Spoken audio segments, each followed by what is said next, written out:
हम global power बनेंगे। आप रीजन पावर भी नहीं बन सकते अगर आप चाइना को कन्फ्रंट नहीं कर सकते जिनसे आप स्टिक से लड़ते हैं ऑन द बॉर्डर्स।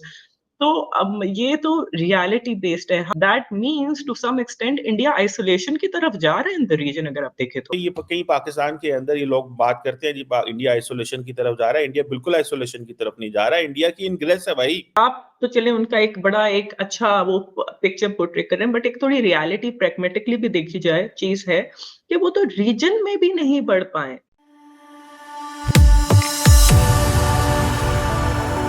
जय हिंद दोस्तों, मेरे चैनल मोदी देश में आपका स्वागत है।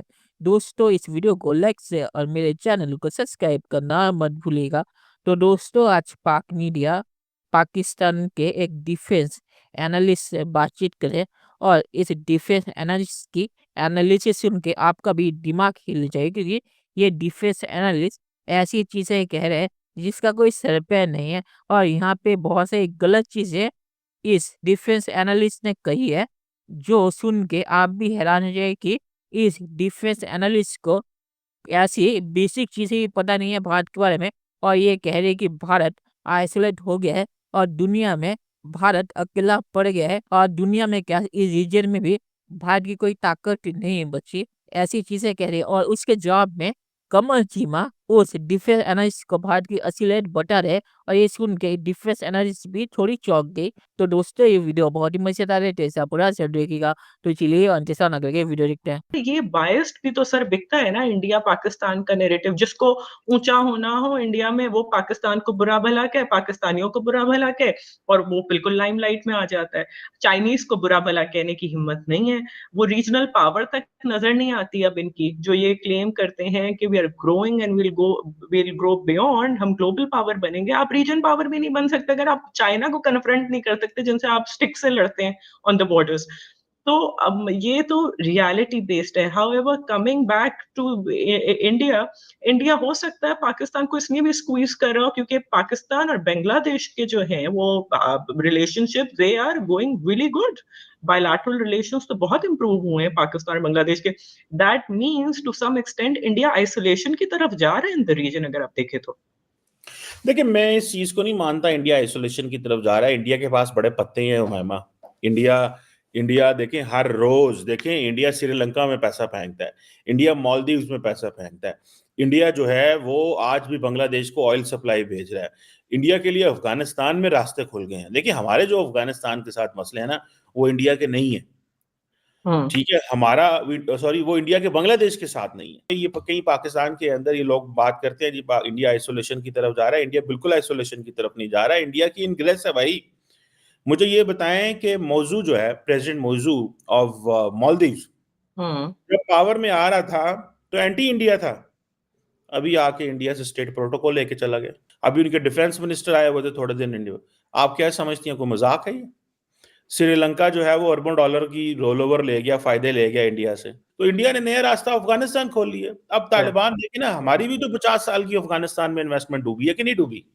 आप तो चले उनका एक बड़ा एक अच्छा वो पिक्चर पोर्ट्रे कर रहे हैं, बट एक थोड़ी रियलिटी प्रैग्मेटिकली भी देखी जाए चीज है कि वो तो रीजन में भी नहीं बढ़ पाए। सो आप इंडिया को अगर रीजनल भी देखें, रीजनल पिक्चर में भी देखें भाई आप, ठीक है वो बायस्ड अभी इस वक्त इंटरनेशनल ग्लोबली हमारी तरफ बायसनेस है कि हम उनकी एक्स्ट्रा जुडिशियल किलिंग्स को नहीं मान रहे। अमेरिका तक पहुंच गए, वो कनाडा तक मानने के लिए पहुंच गए, हम उसको वो नहीं करें। लेकिन लेट्स नॉट फॉरगेट कि वो डॉक्यूमेंट हो रहा है, आज नहीं तो कल, कल नहीं तो परसों, it will come back to them. आज स्टेट डिपार्टमेंट चुप हो जाए कुछ बातों पे, 5 दिन 6 दिन, अ डिकेड होगा sir, it will come back. नहीं नहीं, देखिए, आपको समझना चाहिए, इंडिया जो है ना वो they have done away with all that what they have been doing in the Yeah, isolation. that's true, but it's been documented. देखें, जैक सलिवन अपना आखिरी दौरा कहाँ का करके गया यार? क्या बातें कर रही हैं आप मैडम? वो इंडिया आके बैठा रहा 2 दिन। बैठ के उसने कहा, जनाब हमारे आपके साथ जो ताल्लुकात नहीं है दुनिया में किसी के साथ नहीं है। वो भूल गए हैं जो कुछ पन्नू निजर और वो सारा कुछ हुआ है। वो प्रेशर टैक्टिक्स हैं उनकी, वो उनकी इंडिया के हवाले से प्रेशर टैक्टिक्स हैं।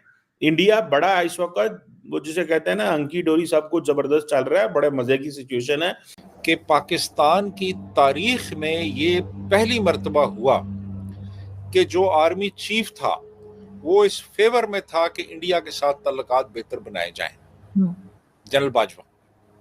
अदरवाइज हमारे जितने भी आर्मी चीफ आए अब तक, वो तो इस फेवर में नहीं थे कि इंडिया के साथ ताल्लुकात बेहतरी लाई जाए, लेकिन जनरल बाजवा था और एक गोल्डन अपॉर्चुनिटी थी इमरान खान के पास कि वो इसको कैश करवाता, इंडिया के साथ ताल्लुकात में बेहतरी लाता, ट्रेड रिलेशंस बनाता। लेकिन इमरान खान ने ये एक गोल्डन अपॉर्चुनिटी जो थी इसको ज़ाया किया, और ये बहुत बड़ा मैं समझता हूँ कि उससे सेटबैक हुआ हमारे मुल्क को। इवन अभी शहबाज शरीफ साहब को भी कि किसी तरीके से टर्म्स बेहतर हो, इसलिए कि उसका जो नुकसान हुआ है वो पाकिस्तान ने ही भुगता है। मैंने नहीं देखा कि पाकिस्तान से बात ना करने से या पाकिस्तान के भारत से बात ना करने से कोई नुकसान भारत का हो गया। हमारी ही जैसे कहते हैं कि सिचुएशन खराब से खराब होती चली गई है। ऐसी है, बिल्कुल ऐसी है। नहीं, देखें इंडिया को क्या नुकसान होना है। इंडिया एक बहुत बड़ी एक इकोनॉमिक पावर है, मिलिट्री पावर है, दुनिया की सबसे बड़ी डेमोक्रेसी है। फायदा तो हमें होना था ना, हमें इतनी बड़ी मार्केट मिल जाती, हमारी प्रोडक्ट्स वहाँ पे जाती, इंडिया की जो प्रोडक्ट्स हैं जो कि बड़ी सस्ती हैं वो यहाँ पे आती, आवाम को फ़ायदा होता, ठीक है। और एक तरह का एक इस रीजन के जो ममालिक हैं वो सारे मिलजुल के, इवन सार्क अवेलेबल है एक प्लेटफॉर्म, उसको मज़ीद स्ट्रेंथन किया जा सकता था, बड़ा फ़ायदा हो सकता था आवाम को भी और दोनों मुल्कों को। लेकिन बस वो आप देखें कि वो उसको शाह महमूद कुरैशी ने कह दिया कि भाई नहीं यार इस तरफ नहीं जाना, नहीं तो लोग जो है वो बातें बनाएंगे, यार ये देखो प्रो इंडिया हो गया ये, तो वो फिर गया।